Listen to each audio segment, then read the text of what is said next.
तो चलिए मातृभूमि में आज हम आपको एक ऐसे गांव लिए चलते हैं जहां 350 से ज्यादा डॉक्टर्स के घर हैं। इसे डॉक्टर्स का गांव भी कहा जाता है, लेकिन गांव में जब इलाज की जरूरत किसी को पड़ती है तो खोजने से भी एक डॉक्टर नहीं मिलता है। पटना से प्रकाश कुमार ने हमें एक रिपोर्ट भेजी है, वो आप देखिए।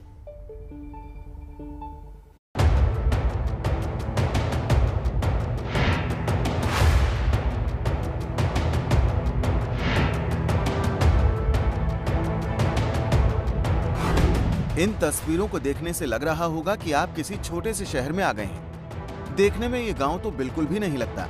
पक्के मकान, घरों में लगे एसी बता रहे हैं कि गांव में संपन्नता की कमी नहीं है। ये बिहार की राजधानी पटना से सिर्फ 35 किलोमीटर की दूरी पर मौजूद बेहटा का अम्हारा गांव है। 70% से ज्यादा घरों में आपको एयर कंडीशन लगे हुए दिख जाएंगे। छतों पर पानी की टंकियां और दरवाजों पर खड़ी चमचमाती गाड़ी भी दिख जाएंगी। गांव का कोना कोना आपको बताएगा कि ये संपन्न है, काफी बड़ा गांव है, आबादी बहुत ज्यादा है। ये गांव अपने आप में बेहद मशहूर है। इसे डॉक्टरों का गांव कहा जाता है क्योंकि यहाँ पर 350 से भी ज्यादा डॉक्टरों के घर हैं। लेकिन ये सिर्फ आंकड़ा भर है। गांव में जरूरत के वक्त एक भी डॉक्टर नहीं मिलता। कहने को डॉक्टरों का गाँव है, लेकिन यहाँ की स्वास्थ्य सेवाओं की हालत देखकर आप दंग रह जाएंगे।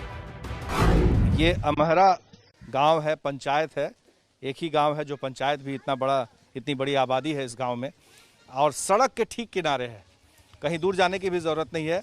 जो मुख्य मार्ग है उसके ठीक किनारे में है। और जो गांव के लोग बता रहे हैं कि ये जो बिल्डिंग है ये एक तरह से इन लोगों को चिढ़ा रही है। बिल्डिंग मजाक बन गया है।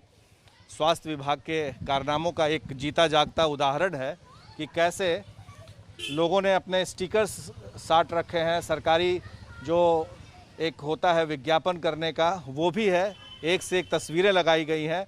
राष्ट्रीय स्वास्थ्य मिशन लिखा गया है। इधर 15-20 दिन से कोई नहीं आया।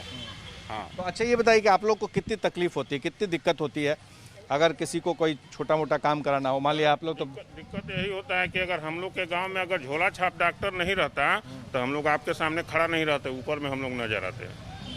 यही है यहाँ। अगर इस संस्था के फेर में रहते तो जो खुल ही नहीं रहा है वो क्या उपचार करेगा? जो है ही नहीं धरातल पे, वो क्या हम लोग को जीवन दान देगा? इमारत बना दी गई है, लेकिन गांव के लोगों के लिए इसका कोई फायदा नहीं है। कम से कम कोरोना संकट जिस तरह से गांव तक फैल चुका है, उसके बाद तो इसकी जरूरत और भी ज्यादा थी। लेकिन स्वास्थ्य केंद्र में ताला बंद है। बस दीवारों पर स्वास्थ्य विभाग का नाम चमक रहा है। पूरा धूल फाँक रहा है। गंदगी का चारों तरफ अंबार लगा हुआ है। कोई भूसा, कोई घास, तबेला के रूप में इसका इस्तेमाल हो रहा है। जो सामान हम अपने कैमरामैन को बोलेंगे कि यहाँ से दिखाए। अंदर तो जा नहीं सकते हैं क्योंकि ताला बंद है। जो कुछ सामान है सरकारी इसी तरह से पड़ा हुआ है बाहर में। और बहुत बढ़िया जो एक डिज़ाइन है वो किया हुआ है कि कैसे क्या क्या करें। सिटीजन्स चार्टर करके नागरिक अधिकार पत्र जरूर दिया गया है। भले लोगों का अधिकार मिले ना मिले इस अस्पताल से, लेकिन यहाँ पर है। सुविधा के नाम पर कुछ भी नहीं है। दरवाजे बंद है, मुख्य दरवाजा भी बंद है, ताला लगा हुआ है। इस ताले का चाबी किसके पास होता है? हाँ, अच्छा, जो एनएम आती है उन्हीं के पास रहता है। तो वो अपनी मर्जी से आते, अपनी मर्जी से जाती हैं। ग्रामीण बताते हैं कि हाल ही में एक नर्स की पोस्टिंग हुई है, पर अस्पताल कब खुलता है ये किसी को पता नहीं है।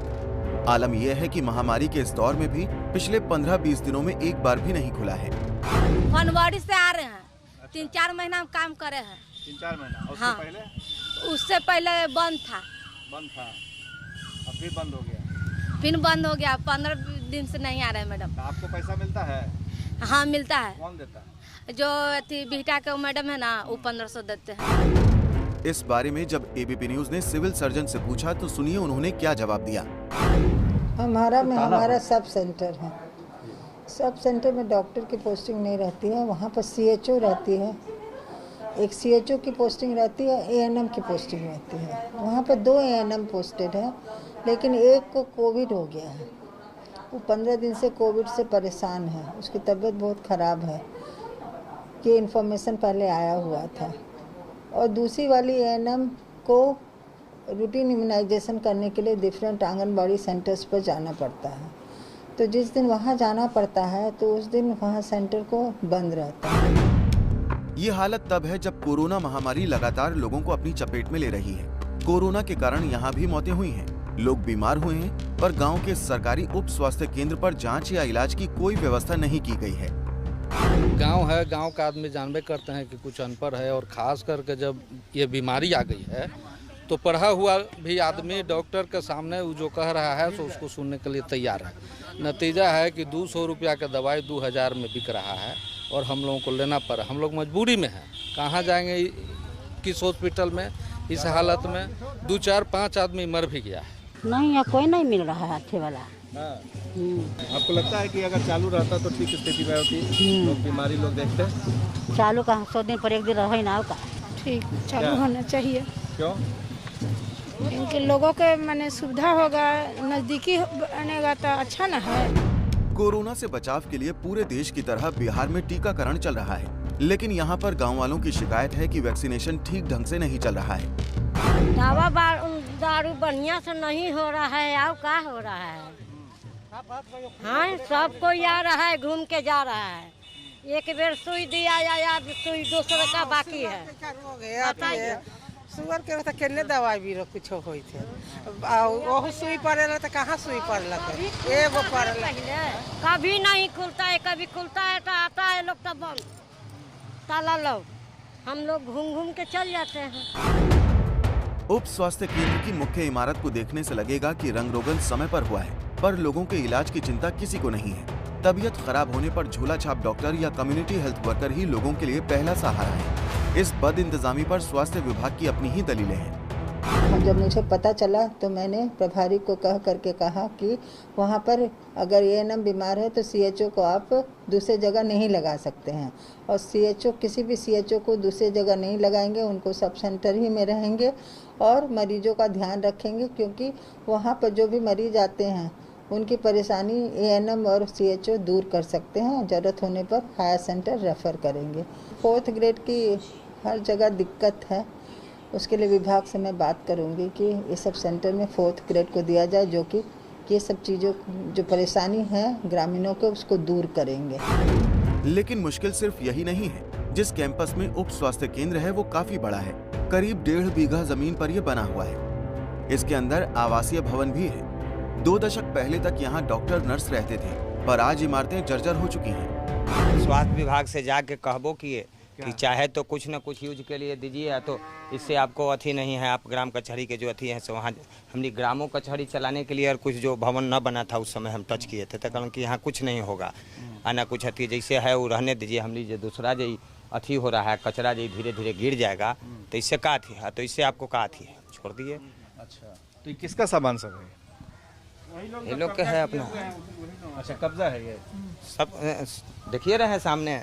ना आज तक यहाँ एगो कोरोना का किट बटा आज तक कि ये किट भी बढ़ जाए, गरीब को मिले कि कम से कम उससे ये किट भी नहीं मिला किसी को। और कहाँ हम लोग डर रहे हैं? हम कहे कि भाई डरना का है, सहयोग करना है। परिसर में अतिक्रमण के बीच तबेले का सीन नजर आता है। कहीं गाय तो कहीं बकरी खूंटे से बंधी है। कई कमरों में तो भूसा भरकर रखा गया है, कोई रोकने टोकने वाला नहीं है। भूसा उसा क्यों रखा हुआ, ये क्या है? वो तो अब कोई अब नहीं रहता है, सब ताला बंद है तो सब लोग हम यूज कर रहा है। नहीं मतलब ये जो है ये बिल्डिंग तो ठीक दिख रहा है, मान लिया ये तो खराब हो गया, लेकिन ये वाला ये तो बिल्डिंग ठीक दिख रहा है। जहाँ गंदगी का अंबार लिखा हुआ है, पूरा प्रचार है। ये आप लोग का सामान है क्या? इधर आइएगा, गेट काहे बंद कर रहे हैं? इधर आइए ना। ये जो भूसा वगैरह है ये तुम लोग का रखा हुआ है? ये किसका है? ये सब भूसा रखा हुआ, ये जो अंदर में जो घर है? मामा से पूछते। कहाँ है मामा? मामा को बुलाइए। ये किसका है? ये सब गाय तो तुम्ही लोग का गाय है? हाँ, हम लोग का है, मामा को बुलाते हैं। कई बार स्थानीय लोगों से लेकर सरपंच तक ने इस समस्या की ओर स्वास्थ्य विभाग का ध्यान दिलाया, लेकिन कोई फायदा नहीं हुआ। अतिक्रमण करने वालों का कहना है कि खाली जमीन है इसलिए इसका इस्तेमाल कर रहे हैं, कब्जा नहीं किया है। तो मेरी है। अच्छा, तो क्या ये अवैध आपने कब्जा? अवैध नहीं है, अगर आज कहिए तो आज वो चल जाएगा, अंदर रह जाएगा, ऐसा थोड़ी बात है। वो तो गर्मी के मौसम है, गर्मी के मौसम की वजह से थोड़ा सा नीचे, ऐसा बात नहीं है। अच्छा, तो वो सब साफ सफाई ऐसे हम ही लोग ये सब करते हैं। नहीं तो इस अगर पूरा जंगल है ना, ये सब जंगल टाइप के पहले। सब्जी उब्जी आप ही लोग का है? नहीं, मेरा नहीं। नहीं तो सब्जी इसी तरह से छूटा हुआ है बस। इस देखिए, अगर आज ज़रूरत है तो आज इसको कुछ तरह से बनाने के लिए फ्री है। ऐसा बात नहीं है कि हम लोगों को रोक टोक है या उसमें कुछ है बात। कोई देखने वाला नहीं है इसलिए आप उसका इस्तेमाल कर रहे हैं, मतलब आपने कोई कब्जा नहीं, कोई कब्जा नहीं है। अगर ऐसा लगे कि मुझे आज कल इसमें काम लगाना है तो गाय बिल्कुल हट जाएगी। ये सब में है बिल्कुल रूप से मिट्टी भरा करके आप यूज कर सकते हैं, उसमें कोई रुकावट नहीं। अतिक्रमण बड़ी समस्या नहीं है। अगर ये स्वास्थ्य केंद्र एक्टिव हो जाएगा तो अतिक्रमण भी हट जाएगा, लेकिन बड़ी समस्या इसके चालू रहने की है, और वो भी तब जब इस गांव में 350 से ज्यादा डॉक्टरों के घर हैं, जिसे डॉक्टरों के गांव का तमगा मिला है। कुल मिलाकर गांव का आंगन डॉक्टरों से भरा है, पर दरवाजे पर इलाज करने वाला कोई नहीं है। बड़ी विकट परिस्थिति है, चारों तरफ घर जो है डॉक्टर से भरा हुआ है, लेकिन यहाँ के लोग अब भी जो झोला छाप डॉक्टर, जिसे अब डॉक्टर कहने लगे हैं, ग्रामीण चिकित्सक कहने लगे हैं, उनके भरोसे चल रहे हैं। हमारे सहयोगी विशाल के साथ प्रकाश कुमार, एबीपी न्यूज़, पटना। आज भारतीय वायुसेना ने अपना एक और जांबाज बेटा खो दिया, पायलट खो दिया। वजह वही पुरानी, MiG-21 फाइटर जेट का क्रैश होना। पंजाब के मोगा में MiG-21 रूटीन उड़ान पर था और उसे स्क्वाड्रन लीडर अभिनव चौधरी उड़ा रहे थे, लेकिन लंगियाना गांव के पास आकर उनका ये जेट दुर्घटनाग्रस्त हो गया और उनकी जान चली गई।